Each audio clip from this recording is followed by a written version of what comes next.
I spoke at a function in Adelaide at the weekend. Women came up to me crying.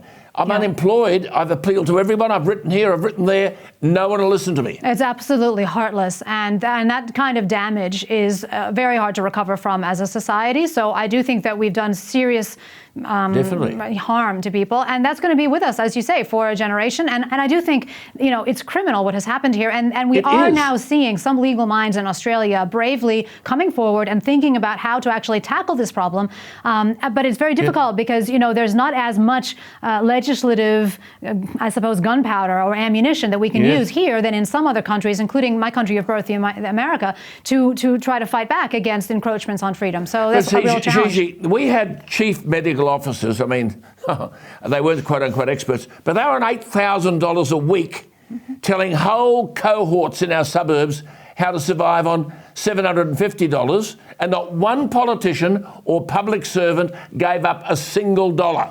It's a disgrace, isn't it? I mean, it's, again, people in power will do almost anything that they can to hold on to power. I mean, they will kill their own family. They will lie, cheat, steal. And we've seen basically that in spades with an overlay of wrapping in the flag about public health and Australia and yada, yada, yada. And, of course, accusing the other side of exactly what they have been guilty of. And that's been a very typical rhetorical tactic I've seen during this period, which has really opened my eyes, actually. And there's two words that you won't hear out of the mouth of any government member, and those two words are excess deaths. Now, excess deaths are deaths that basically, at the end of the day, these are deaths from all causes during a crisis above and beyond what we would have expected to see under normal conditions.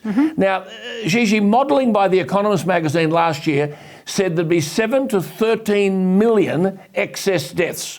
Never discussed. Yep, no, exactly. And excess deaths it's not an incredibly easy concept because you have to have some idea of what you should expect. So you have to go back in time. You have to say, well, how many people died in 2018, 2019, previous years, and then compare that against how many people have died in a given year. But it is a more reliable way to actually gauge the impact of any health threat because inevitably cause of death is a difficult thing to determine. So when we say somebody's died of COVID, often it's not really of COVID, it's just with COVID. And if you look at actual deaths, it's very hard to fake whether somebody died. It may be easy to, fudge with exactly what cause. But if you look at that, this just has not been a huge pandemic. And as you probably know, most people who have died of COVID have been older. The average age is somewhere in the 80s. Well, and it's sad, but comorbidities. Exactly, with comorbidities. And the other tragic thing is we haven't even thought and really seriously looked at the data on early treatment in this country. That's correct. And that's a tragedy. You say in your book, we have accumulated a ginormous amount of debt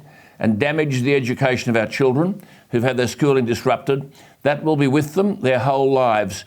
We created really negative habits in a lot of our workers, and we have babies and toddlers and small children who now think it's dangerous to go to the playground and play with their friends. We have damaged people, and that damage counts. Gigi, it's good to talk to you, and I recommend the book. It's an outstanding text. It's simply called The Great COVID Panic, What Happened, Why, and What to Do Next. It's published by Connor Court. There it is there. Well done. Published by Connor Court, and this is the lady you've heard from, and we'll talk to her often as well. She knows the stuff, and she's not prepared to say what some people in government don't want to hear.